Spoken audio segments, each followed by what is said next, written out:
CM ಸಿದ್ದರಾಮಯ್ಯನವರು ಮೈಸೂರಿನ ವಿಶ್ವಮಾನವ ರಸ್ತೆಯಲ್ಲಿ ನೂತನವಾದಂತಹ ಮನೆಯನ್ನು ಕಟ್ಟಿಸ್ತಾ ಇದ್ದಾರೆ. ಆ ಮನೆಗೆ ಹೋಗುವಂತಹ ರಸ್ತೆ ಏನಿದೆ ವಿಶ್ವಮಾನವ ರಸ್ತೆಯಲ್ಲೂ ಕೂಡ ಏನು ರಸ್ತೆ ಬದಿಯ ವ್ಯಾಪಾರಿಗಳೀಗ ದೊಡ್ಡ ಮಟ್ಟದ ಶಾಕ್ ಎದುರಾಗಿರುವಂಥದ್ದು. ಈಗ ಕೂಡ ಈ ರಸ್ತೆ ಬದಿಯಲ್ಲಿ ಯಾರೂ ಕೂಡ ವ್ಯಾಪಾರವನ್ನು ಮಾಡಬಾರ್ದು ಅಂತೇಳಿ ಈಗಾಗಲೇ ಪಾಲಿಕೆಯಿಂದ ನೋಟಿಸ್ ಬಂದಿದೆ. ನಾನೀಗ ಸದ್ಯ ವಿಶ್ವಮಾನವ ರಸ್ತೆ ಜೋಡಿ ರಸ್ತೆಯಲ್ಲಿದ್ದೇನೆ. ಈ ರಸ್ತೆ ಸುಮಾರು 25-30 ವರ್ಷಗಳ ಹಳೆಯ ರಸ್ತೆಯಾಗಿದೆ. ಸುಮಾರು 100 ಅಡಿ ಉದ್ದ ಅಗಲ ಇರುವಂತಹ ರಸ್ತೆ ಇದು. ಎರಡೂ ಬದಿಯಲ್ಲೂ ಕೂಡ ದೊಡ್ಡ ಮಟ್ಟದ ಪಾರ್ಕಿಂಗ್ ಅಂದರೆ ಫುಟ್ಪಾತ್ಗಳಿದೆ. ಜನರಿಗೆ ಯಾವುದೇ ರೀತಿಯಾದಂತಹ ತೊಂದರೆ ಆಗದಿದ್ದರೂ ಕೂಡ ಈ ಅಕ್ಕಪಕ್ಕದ ರಸ್ತೆಗಳಲ್ಲೂ ಕೂಡ ಈಗಾಗಲೇ ಕಳೆದ 15-20-25 ವರ್ಷಗಳಿಂದಲೂ ಕೂಡ ಸುಮಾರು 15ರಿಂದ 16 ಜನರು ಇದು ರಸ್ತೆ ಬದಿಯಲ್ಲಿ ತರಕಾರಿ ವ್ಯಾಪಾರ ಇರ್ಬೋದು ಇನ್ನಿತರ ವ್ಯಾಪಾರಗಳ ಮಾಡಿಕೊಂಡು ಜೀವನ ನಡೆಸ್ತಾ ಇದ್ದಾರೆ. ಈಗಾಗಲೇ ಕಳೆದ 1 ತಿಂಗಳು 15-20 ದಿನಗಳ ಹಿಂದೆ ನಗರ ಪಾಲಿಕೆಯಿಂದ ದೊಡ್ಡ ಮಟ್ಟದ ಶಾಕ್ ಎದುರಾಗಿರುವಂಥದ್ದು. ಈ ರಸ್ತೆಯಲ್ಲಿ ನೋ ವೆಂಡಿಂಗ್ ಝೋನ್ ಅಂತೇಳಿ ಈಗಾಗಲೇ ಒಂದು ಬೋರ್ಡನ್ನು ಹಾಕಿದ್ದಾರೆ. ಯಾರೂ ಕೂಡ ವ್ಯಾಪಾರವನ್ನು ಮಾಡಬಾರ್ದು ಅಂತೇಳಿ ಒಂದು ಬೋರ್ಡನ್ನು ಹಾಕಿ ಈ ಒಂದು ರಸ್ತೆಯಲ್ಲಿ ಇರುವಂತಹ ವ್ಯಾಪಾರಿಗಳನ್ನು ಬೇರೆ ಕಡೆಗೆ ಶಿಫ್ಟ್ ಮಾಡೋದಕ್ಕೂ ಕೂಡ ಈಗಾಗಲೇ ಪಾಲಿಕೆ ಮುಂದಾಗಿರುವಂಥದ್ದು. ಇದು ಈಗ ದೊಡ್ಡ ಮಟ್ಟದ ಚರ್ಚೆಗೆ ಕಾರಣ ಆಗಿರುವಂಥದ್ದು. ಭಾಳ ಪ್ರಮುಖವಾಗಿ ಈ ರಸ್ತೆಯಲ್ಲಿರುವಂತಹ ವ್ಯಾಪಾರಸ್ಥರನ್ನು ಕೂಡ ನಾವು ಮಾತಾಡಿಸುವಂಥ ಪ್ರಯತ್ನವನ್ನು ಮಾಡ್ತೀನಿ. ಕಳೆದ 15 ವರ್ಷಗಳಿಂದಲೂ ಕೂಡ ಅವರು ಇಲ್ಲಿ ವ್ಯಾಪಾರವನ್ನು ಮಾಡ್ಕೊಂಡು ಬರ್ತಾ ಇದ್ರು. ಯಾಕಾಗಿ ಅಧಿಕಾರಿಗಳು ಈ ರೀತಿಯಾದಂತಹ ನಿಲುವು ತೆಗೆದುಕೊಂಡಿದ್ದಾರೆ ಅವ್ರನ್ನ ಮಾತಾಡಿಸೋಣ. ಅವ್ರ ಜೊತೆಗೆ ಬೀದಿ ರಸ್ತೆ ಬದಿ ವ್ಯಾಪಾರಿಗಳಿದ್ದಾರೆ. ಮೇಡಮ್, ಯಾವ ಕಾರಣಕ್ಕಾಗಿ ನಿಮಗೆ ನೋಟಿಸ್ ಕೊಟ್ಟಿರೋದು ಅಂತ? ಕಾರಣ ಅಂತ ಏನು ಗೊತ್ತಿಲ್ಲ ನನಗೆ. ನಮಗೆ ಹೇಳಿರೋ ಪ್ರಕಾರ ಕಾರ್ಪೊರೇಷನ್ನವರು ಇಲ್ಲಿ RTA ಕಮಿಷನರಿಂದ ನಮಗೆ ನೋಟಿಸ್ ಬಂದಿದೆ. ಅವರು ಖಾಲಿ ಮಾಡಿಸಿ, ಈ ರೋಡಲ್ಲಿ ಟ್ರಾಫಿಕ್ ಜಾಸ್ತಿ ಇದೆ, ಪಬ್ಲಿಕ್ಕಿಗೆ ತೊಂದರೆ ಆಗ್ತಾಯಿದೆ, ಮತ್ತು ವಾಕ್ ಮಾಡೋರಿಗೆ ತೊಂದರೆ ಆಗ್ತಾಯಿದೆ ಅಂತ ಹೇಳಿ ಕಂಪ್ಲೇಂಟ್ ಬಂದಿದೆ ಅಮ್ಮ. ಅದರಿಂದ ನೀವು ಇಲ್ಲಿಂದ ಜಾಗ ಖಾಲಿ ಮಾಡಿ, ನಿಮಗೆ ಬದಲಿ ಜಾಗ ಕೊಡ್ತೀನಿ ಅಂತ ಹೇಳಿ ಗದಾಧರ ಸರ್ಕಲಲ್ಲಿ ಜಾಗ ಕೊಟ್ಟಿದ್ರು ಸರ್. ಅಲ್ಲಿ ತುಂಬ ಬಿಸಿಲಿದೆ, ನಮ್ಮ ಕೈಯಲ್ಲಿ ತಡ್ಕೊಳಕ್ಕಾಗಲ್ಲ, ಏನು ಅನುಕೂಲಗಳಿಲ್ಲ ಅಲ್ಲಿ. ಕೊನೆಗೆ ನಾವೇ ಒಂದು 5,000 ಖರ್ಚು ಮಾಡಿ ಮಣ್ಣೆಲ್ಲ ಹಾಕಿಸಿ ಹೆಂಗೋ ಸೆಟ್ ಮಾಡ್ಕೊಂಡಿದ್ವಿ. ತಡ್ಕೊಳಕ್ಕಾಗಿಲ್ಲ, 1 ತಿಂಗಳಿಂದ ಬಿಸಿಲು, ವ್ಯಾಪಾರ ಇಲ್ಲ. ನಾವು ಸಾಲ ಕಟ್ಟಬೇಕು, ಲೋನ್ ತೊಗೊಂಡಿದ್ದೀವಿ, ಲೋನ್ಗಳು ಕಟ್ಟಬೇಕು ನಾವು. ಅದಕ್ಕೋಸ್ಕರ ವ್ಯಾಪಾರ ಇಲ್ಲ ಅಂದ್ಬಿಟ್ಟು ನಾವು MLA ಸಾಹೇಬ್ರ ಹತ್ರ ಹೋದ್ವಿ. ನಮಗಿದೊಂದು ಪರಿಹಾರ ಕೊಡಿ, ಇದಕ್ಕೇನಾದರೂ ಅಂತ ಕೇಳ್ಕೊಂಡ್ವಿ. ಕೇಳಿದ್ದಕ್ಕೆ ಅವರು ಸರಿ ಆಯಿತು ನೋಡ್ತೀನಮ್ಮ, ಬಂದು ನಾನು ನೋಡ್ಬಿಟ್ಟು ಆಮೇಲೆ ಇದು ಮಾಡ್ತೀನಿ ಅಂದರು. ಮೊನ್ನೆ ಮಂಗಳವಾರ ಇಲ್ಲಿಗೆ ಬಂದರು ಸರ್ ಅವರು. MLA ಸಾಹೇಬ್ರೆ ಬಂದು ನೀವು 5 ಜನ ಮಾತ್ರ ಇಲ್ಲಿರಿ, ಇನ್ನು ಮಿಕ್ಕದವ್ರಿಗೆ ಇಲ್ಲಿ ಬೇಡ, ಆವಾಗ ಯಾರಿಗೂ ತೊಂದರೆ ಆಗೋದಿಲ್ಲ, ಅದಕ್ಕೋಸ್ಕರ ನೀವು ಮಾತ್ರ ಇಲ್ಲಿ ವ್ಯಾಪಾರ ಮಾಡ್ಕೊಳ್ಳಿ, ನಾನು ಅವ್ರ ಹತ್ರ ಮಾತಾಡ್ಕೋತೀನಿ ಅಂತ ಹೇಳಿಬಿಟ್ಟು ನಮ್ಮ 5 ಜನನ್ನ ಇಲ್ಲಿ ಇರಿಸಿದ್ದಾರೆ ಸರ್. 2 ಟೀ ಅಂಗಡಿ, 2 ತರಕಾರಿ, 1 ಬೆಳಗಿನ ಜಾವದ ತಿಂಡಿ ಅಷ್ಟೇ, ಇನ್ಯಾರೂ ಬರೋ ಹಾಗಿಲ್ಲ ಇಲ್ಲಿ ಅಂತ ಹೇಳಿಬಿಟ್ಟು ಇಲ್ಲಿ ಇರಿಸ್ಬಿಟ್ಟು ಹೋಗಿದ್ದಾರೆ ಸರ್ ಅವರು. ಮುಂದೆ ಏನಾಗತ್ತೆ ಅಂತ ಗೊತ್ತಿಲ್ಲ. ಇಷ್ಟು ಮಾತ್ರ ವಿಷಯ ಗೊತ್ತು ನಮಗೆ. ಈ ರಸ್ತೆಯಲ್ಲೇ CM ಅವರ ಹೊಸ ಮನೆ ಬರ್ತಾ ಇದೆ, ಅದಕ್ಕೋಸ್ಕರ ಸರ್ ಅದ್ರ ಬಗ್ಗೆ ಮಾಹಿತಿ ಇಲ್ಲ ಸರ್ ನಮಗೆ. CM ಮನೆ ಬರ್ತಾ ಇದೆ ಅನ್ನೋದ್ರ ಬಗ್ಗೆ ಮಾಹಿತಿ ಇಲ್ಲ. ನಾವು 35 ವರ್ಷದಿಂದ ಇಲ್ಲೇ ಇದ್ದೀವಿ, ಯಾರಿಂದನೂ ನಮಗೆ ತೊಂದರೆ ಆಗಿಲ್ಲ ಇದುವರೆಗೂ. ಶಂಕರಲಿಂಗೇಗೌಡರು MLA ಆಗಿದ್ದಾಗ ನಾವು ಇಲ್ಲಿ ಅಂಗಡಿ ಇಟ್ಟಿದ್ದು, ಅವರೇ ಇಲ್ಲ ಈಗ. ಆದರೂ ಅವ್ರನ್ನ ನೆನೆಸ್ಕೋತೀವಿ ನಾವು. ಅವರೇ ಕರ್ಕೊಂಬಂದು ನಮ್ಮನ್ನು ಇಲ್ಲಿ ಇರಿಸಿದ್ದು. ನೀವು ವ್ಯಾಪಾರ ಮಾಡ್ಕೊಳ್ರಮ್ಮ, ನಿಮ್ಮ ಜೀವನ ಕಟ್ಕೊಳ್ಳಿ, ಇದು ಸೆಂಟ್ರಲ್ ಗೌರ್ಮೆಂಟ್ ಜಾಗ, ನಿಮ್ಮನ್ನು ಯಾರೂ ಕೇಳೋದಿಲ್ಲ ಅಂತ ಹೇಳಿದರು ಸರ್. ಮೊದಲು ಇಲ್ಲಿ ಆಫೀಸ್ ನಡೀತಿತ್ತು, BSNL ಆಫೀಸು. ಆದ್ರೂ ಅವರು ನಮಗೆ ತೊಂದರೆ ಕೊಟ್ಟಿಲ್ಲ, ನಾವು ಇಲ್ಲೇ ವ್ಯಾಪಾರ ಮಾಡ್ತಾಯಿದ್ವಿ. ಈಗ ಮಾತ್ರ ಈ ರೀತಿ ಹೇಳ್ತಾ ಇದ್ದಾರೆ. ಇದಕ್ಕೆ ಕಾರಣ ಏನು ಅಂತ ನಮಗೂ ಗೊತ್ತಿಲ್ಲ ಸರ್. ಇದಿಷ್ಟು ಏನು ಏಕಾಏಕಿ ಈ ರೀತಿಯಾಗಿ ಯಾಕಾಗಿ ನಮಗೆ ನೋಟಿಸನ್ನು ಕೊಟ್ಟಿದ್ದಾರೆ ಅನ್ನೋದ್ರ ಬಗ್ಗೆ ಸದ್ಯಕ್ಕೆ ನಮಗೆ ಮಾಹಿತಿಗಳು ಸಿಗ್ತಾ ಇಲ್ಲ ಅಂತೇಳಿ ಅವರು ಕೂಡ ಸಾಕಷ್ಟು ದಿಗ್ಭ್ರಾಂತರಾಗಿರುವಂಥದ್ದು. ಇನ್ನು ಮತ್ತೊಬ್ಬರು ಏನು ಈಗಾಗಲೇ ಏನು ಈ ಬೀದಿ ವ್ಯಾಪಾರಸ್ಥರಿಗೆ ಒಂದಷ್ಟು ಸಾಕಷ್ಟು ಏನು ಪರಿಹಾರ ಅಂದರೆ ಸಾಲವನ್ನು ಕೊಡಿಸಿರುವಂತಹ ನಮ್ಮ ಮೋಹನ್ ಅವರು ಇದ್ದಾರೆ. ಅವರು ಕೂಡ BJP ಹೋಗ್ತಾರು ಕೂಡ ಅವರು ಕೂಡ ಮಾತಾಡಿಸ್ತಾ ಹೋಗ್ತಿಲ್ಲ ಸರ್. ದಿಢೀರಾಗಿ ಈ ರೀತಿಯಾಗಿ ನೋಟಿಸ್ ಕೊಡೋದಕ್ಕೆ ಏನು ಕಾರಣ ಅಂತ ಸರ್?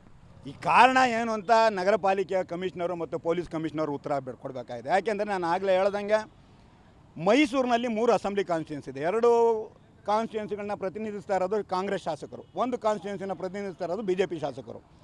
BJP ಶಾಸಕರು ಇರೋ ಕಡೆ ಮಾತ್ರ ಇವರು ಕಾನೂನುಗಳನ್ನ ಚಾಲೂ ಮಾಡ್ತಾ ಇದ್ದಾರೆ. ಅದರಲ್ಲೂ ಈ ವಿಶ್ವಮಾನವ ಜೋಡಿ ರಸ್ತೆ 4 ಪಥದ ರಸ್ತೆ. ಈ 4 ಪಥದ ರಸ್ತೆಯಲ್ಲಿ 15 ಅಡಿ ಅಗಲದ ಫುಟ್ಪಾತ್ ಇದೆ. ಬರೀ 12 ಜನ ತರಕಾರಿ ಮಾರ್ತಾರೆ ಬೆಳಗ್ಗೆ 7ರಿಂದ 10 ತನಕ. ಯಾವ ತೊಂದರೆ ಆಗುತ್ತೆ? ಮಧ್ಯಾಹ್ನ ಅಥವಾ ಸಂಜೆ ಹೊತ್ತಿನಲ್ಲೂ ಸಹ ಇಲ್ಲಿ ಜನ ಓಡಾಡೋಲ್ಲ ಫುಟ್ಪಾತ್ನಲ್ಲಿ, ಅತಿ ವಿರಳವಾಗಿ ಓಡಾಡ್ತಾರೆ. ಅತಿ ಹೆಚ್ಚು ಓಡಾಡೋ ಸಾರ್ವಜನಿಕರು ಫುಟ್ಪಾತ್ನ ಉಪಯೋಗಿಸೋದು ಸಹಜವರ ರಸ್ತೆಯಲ್ಲಿ. ಅಲ್ಲಿ ಯಾತಿಗಿನ್ನ ಚಾಲೂ ಮಾಡಲ್ಲ? ಫುಟ್ಪಾತ್ನಲ್ಲಿ ವ್ಯಾಪಾರ ಮಾಡಬಾರ್ದು, ಸಾರ್ವಜನಿಕರಿಗೆ ಫುಟ್ಪಾತ್ ಇಡಬೇಕು, ನಮ್ಮದು 2 ಪ್ರಶ್ನೆ ಇಲ್ಲ, ಅದು ಕರೆಕ್ಟು. ಆದರೆ ಈ ಕಾನೂನು ಮೈಸೂರಿನಾದ್ಯಂತ ಚಾಲೂ ಆಗಬೇಕು. ಯಾವುದೋ ಇವು ಸೆಲೆಕ್ಟಿವ್ ಆಗಿ ಒಂದು ರೋಡು ಮಾಡಬಾರ್ದು. ಯಾಕೆ ಈ ರೋಡ್ನಲ್ಲಿ ಸಿದ್ದರಾಮಯ್ಯನವ್ರ ಮನೆ ಬರುತ್ತೆ ಅಂತನಾ? ಈ ನಮಗೆ ರೈಟ್ ಟು ಇನ್ಫಾರ್ಮೇಷನ್ ಕಮಿಷನರು ಅಥವಾ ಯಾರೋ ಇದ್ದಾರಲ್ಲ ಅಧಿಕಾರಿಗಳು, ಅವ್ರುಗಳ ಮನೆ ಇದೆ ಅಂತನಾ? ಅಧಿಕಾರಿಗಳಿಗೋಸ್ಕರ ಕೆಲಸ ಮಾಡ್ತಿದ್ರು, ಸಾರ್ವಜನಿಕರಿಗೋಸ್ಕರ ಕೆಲಸ ಮಾಡ್ತಿದ್ರು, ಅದನ್ನ ಸ್ಪಷ್ಟೀಕರಣ ಕೊಡಬೇಕು ಇವರು. ಇವ್ರಿಗೆ ಇಷ್ಟ ಬಂದಂಗೆ ಕಾನೂನು ಜಾಗಗಳು ಮಾಡೋಕ್ಕೆ ಬರಲಿಲ್ಲ ಎಂದು ಬೀದಿ ಬದಿ ವ್ಯಾಪಾರಿಗಳಿಗೆ ಸರ್ಕಾರದಿಂದ ಸಾಲ ಕೊಡ್ತಿದ್ದಾರೆ. ಈಗ ಅವ್ರು ಸಾಲ ತೀರ್ತಿದ್ರೆ ಅವ್ರ ಕತೆ ಏನಾಗುತ್ತೆ?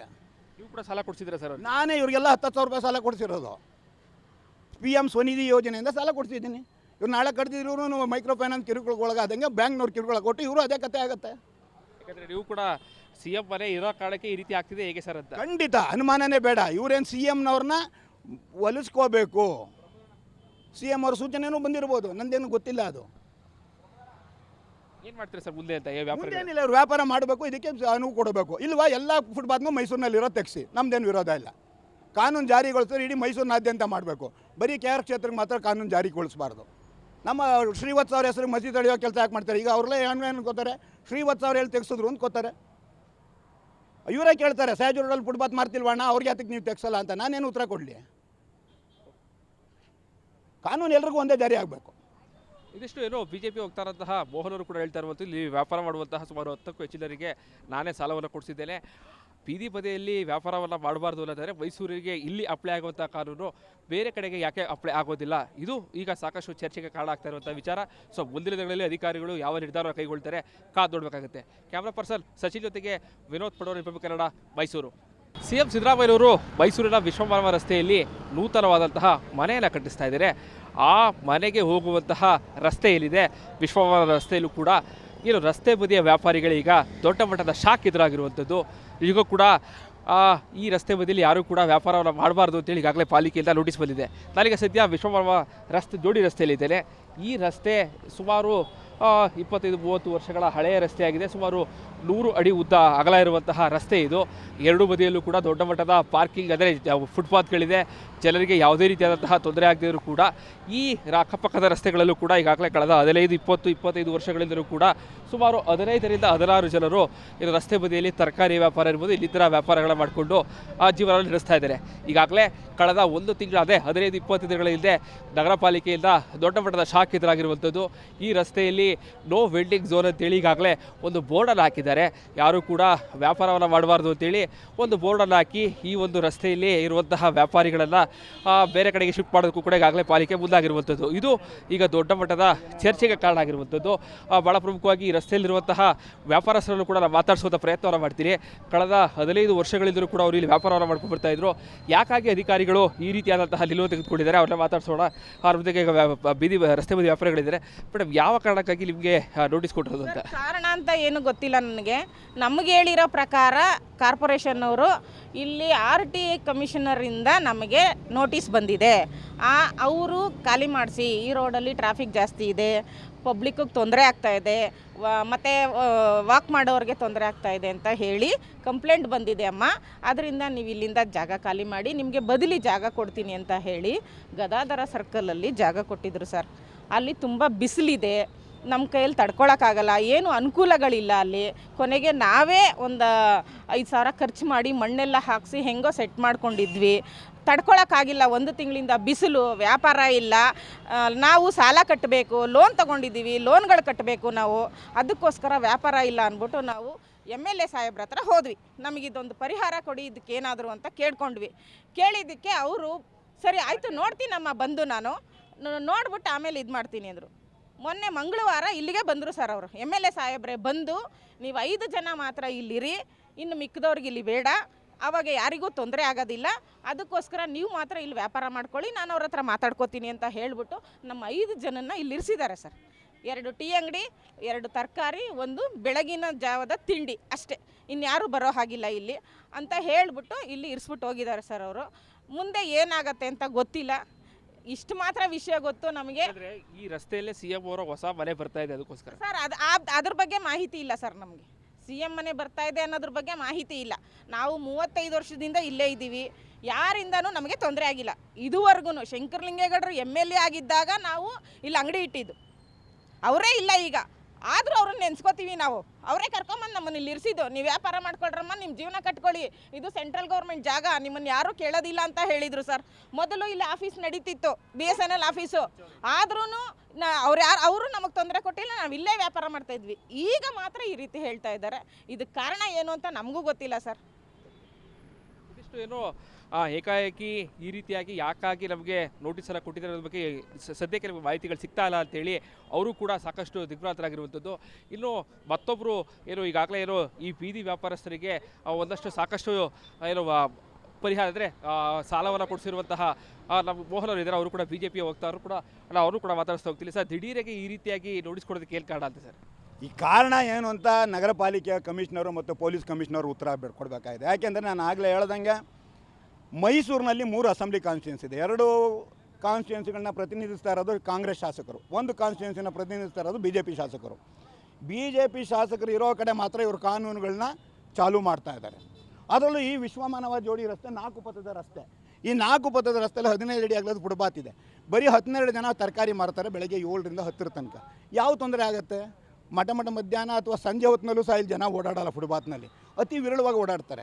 ಅತಿ ಹೆಚ್ಚು ಓಡಾಡೋ ಸಾರ್ವಜನಿಕರು ಫುಟ್ಪಾತ್ನ ಉಪಯೋಗಿಸೋದು ಸಹಜವರ ರಸ್ತೆಯಲ್ಲಿ. ಅಲ್ಲಿ ಯಾತಿಗಿನ್ನ ಚಾಲೂ ಮಾಡಲ್ಲ? ಫುಟ್ಪಾತ್ನಲ್ಲಿ ವ್ಯಾಪಾರ ಮಾಡಬಾರ್ದು, ಸಾರ್ವಜನಿಕರಿಗೆ ಫುಟ್ಪಾತ್ ಇಡಬೇಕು, ನಮ್ಮದು 2 ಪ್ರಶ್ನೆ ಇಲ್ಲ, ಅದು ಕರೆಕ್ಟು. ಆದರೆ ಈ ಕಾನೂನು ಮೈಸೂರಿನಾದ್ಯಂತ ಚಾಲೂ ಆಗಬೇಕು. ಯಾವುದೋ ಇವ್ರು ಸೆಲೆಕ್ಟಿವ್ ಆಗಿ ಒಂದು ರೋಡು ಮಾಡಬಾರ್ದು. ಯಾಕೆ ಈ ರೋಡ್ನಲ್ಲಿ ಸಿದ್ದರಾಮಯ್ಯನವ್ರ ಮನೆ ಬರುತ್ತೆ ಅಂತನಾ? ಈ ನಮಗೆ ರೈಟ್ ಟು ಇನ್ಫಾರ್ಮೇಷನ್ ಕಮಿಷನರು ಅಥವಾ ಯಾರೋ ಇದ್ದಾರಲ್ಲ ಅಧಿಕಾರಿಗಳು, ಅವ್ರುಗಳ ಮನೆ ಇದೆ ಅಂತನಾ? ಅಧಿಕಾರಿಗಳಿಗೋಸ್ಕರ ಕೆಲಸ ಮಾಡ್ತಿದ್ರು, ಸಾರ್ವಜನಿಕರಿಗೋಸ್ಕರ ಕೆಲಸ ಮಾಡ್ತಿದ್ರು, ಅದನ್ನ ಸ್ಪಷ್ಟೀಕರಣ ಕೊಡಬೇಕು. ಇವ್ರಿಗೆ ಇಷ್ಟ ಬಂದಂಗೆ ಕಾನೂನು ಜಾಗಗಳು ಮಾಡೋಕ್ಕೆ ಬರಲಿ ಎಂದು ಬೀದಿ ಬದಿ ವ್ಯಾಪಾರಿಗಳಿಗೆ ಸರ್ಕಾರದಿಂದ ಸಾಲ ಕೊಡ್ತಿದ್ದಾರೆ. ಈಗ ಅವ್ರು ಸಾಲ ತೀರ್ತಿದ್ರೆ ಅವ್ರ ಕತೆ ಏನಾಗುತ್ತೆ? ನೀವು ಕೂಡ ಸಾಲ ಕೊಡಿಸಿದ್ರೆ ಸರ್? ನಾನೇ ಇವ್ರಿಗೆಲ್ಲ 10,000 ರೂಪಾಯಿ ಸಾಲ ಕೊಡಿಸಿರೋದು. PM ಸ್ವನಿಧಿ ಯೋಜನೆಯಿಂದ ಸಾಲ ಕೊಡ್ತಿದ್ದೀನಿ. ಇವ್ರು ನಾಳೆ ಕಡ್ದಿದ್ರು ಮೈಕ್ರೋ ಫೈನಾನ್ಸ್ ಕಿರುಕುಳಗೊಳಗಾದಂಗೆ ಬ್ಯಾಂಕ್ನವ್ರು ಕಿರುಕುಳ ಕೊಟ್ಟು ಇವರು ಅದೇ ಕತೆ ಆಗುತ್ತೆ. ಯಾಕಂದರೆ ನೀವು ಕೂಡ CM ಮನೆ ಇರೋ ಕಾರಣಕ್ಕೆ ಈ ರೀತಿ ಆಗ್ತಿದೆ ಹೇಗೆ ಸರ್ ಅಂತ? ಖಂಡಿತ ಅನುಮಾನನೇ ಬೇಡ. ಇವರೇನು CMನವ್ರನ್ನ ಒಲಿಸ್ಕೋಬೇಕು. CM ಅವ್ರ ಸೂಚನೆಯೂ ಬಂದಿರ್ಬೋದು, ನಂದೇನು ಗೊತ್ತಿಲ್ಲ. ಅದು ಏನು ಮಾಡ್ತೀರಿ ಸರ್ ಮುಂದೆ ಅಂತ? ವ್ಯಾಪಾರ ಏನಿಲ್ಲ, ಇವ್ರು ವ್ಯಾಪಾರ ಮಾಡಬೇಕು, ಇದಕ್ಕೆ ಅನುವು ಕೊಡಬೇಕು. ಇಲ್ವಾ ಎಲ್ಲ ಫುಟ್ಪಾತ್ನೂ ಮೈಸೂರಿನಲ್ಲಿರೋ ತೆಗ್ಸಿ, ನಮ್ದೇನು ವಿರೋಧ ಇಲ್ಲ. ಕಾನೂನು ಜಾರಿಗೊಳಿಸಿದ್ರೆ ಇಡೀ ಮೈಸೂರಿನಾದ್ಯಂತ ಮಾಡಬೇಕು. ಬರೀ KR ಕ್ಷೇತ್ರಕ್ಕೆ ಮಾತ್ರ ಕಾನೂನು ಜಾರಿಗೊಳಿಸಬಾರ್ದು. ನಮ್ಮ ಶ್ರೀವತ್ಸ ಅವ್ರ ಹೆಸರು ಮಸೀದಿ ತಡೆಯೋ ಕೆಲಸ ಯಾಕೆ ಮಾಡ್ತಾರೆ? ಈಗ ಅವ್ರಲ್ಲೇ ಏನು ಅನ್ಕೋತಾರೆ, ಶ್ರೀವತ್ಸ ಅವ್ರು ಹೇಳಿ ತೆಗ್ಸಿದ್ರು ಅಂದ್ಕೋತಾರೆ. ಇವರೇ ಕೇಳ್ತಾರೆ, ಸಹಜ ರೋಡಲ್ಲಿ ಫುಟ್ಪಾತ್ ಮಾಡ್ತಿಲ್ವಣ್ಣ, ಅವ್ರಿಗೆ ಯಾತಕ್ಕೆ ನೀವು ತೆಗ್ಸಲ್ಲ ಅಂತ. ನಾನೇನು ಉತ್ತರ ಕೊಡಲಿ? ಕಾನೂನು ಎಲ್ರಿಗೂ ಒಂದೇ ಜಾರಿ ಆಗಬೇಕು. ಇದಿಷ್ಟು ಏನೋ BJP ಹೋಗ್ತಾ ಇರೋಂತಹ ಮೋಹನ್ ಅವರು ಕೂಡ ಹೇಳ್ತಾ ಇರುವಂಥ ಇಲ್ಲಿ ವ್ಯಾಪಾರ ಮಾಡುವಂತಹ ಸುಮಾರು 10ಕ್ಕೂ ಹೆಚ್ಚು ಜನರಿಗೆ ನಾನೇ ಸಾಲವನ್ನು ಕೊಡಿಸಿದ್ದೇನೆ. ಬೀದಿ ಬದಿಯಲ್ಲಿ ವ್ಯಾಪಾರವನ್ನು ಮಾಡಬಾರ್ದು ಅನ್ನೋದಾದರೆ ಮೈಸೂರಿಗೆ ಇಲ್ಲಿ ಅಪ್ಲೈ ಆಗುವಂಥ ಕಾನೂನು ಬೇರೆ ಕಡೆಗೆ ಯಾಕೆ ಅಪ್ಲೈ ಆಗೋದಿಲ್ಲ? ಇದು ಈಗ ಸಾಕಷ್ಟು ಚರ್ಚೆಗೆ ಕಾರಣ ಆಗ್ತಾ ಇರುವಂಥ ವಿಚಾರ. ಸೊ ಮುಂದಿನ ದಿನಗಳಲ್ಲಿ ಅಧಿಕಾರಿಗಳು ಯಾವ ನಿರ್ಧಾರ ಕೈಗೊಳ್ತಾರೆ ಕಾದು ನೋಡಬೇಕಾಗುತ್ತೆ. ಕ್ಯಾಮ್ರಾ ಪರ್ಸನ್ ಸಚಿನ್ ಜೊತೆಗೆ ವಿನೋದ್ ಪಡೋರ್, ರಿಪಬ್ಲಿಕ್ ಕನ್ನಡ, ಮೈಸೂರು.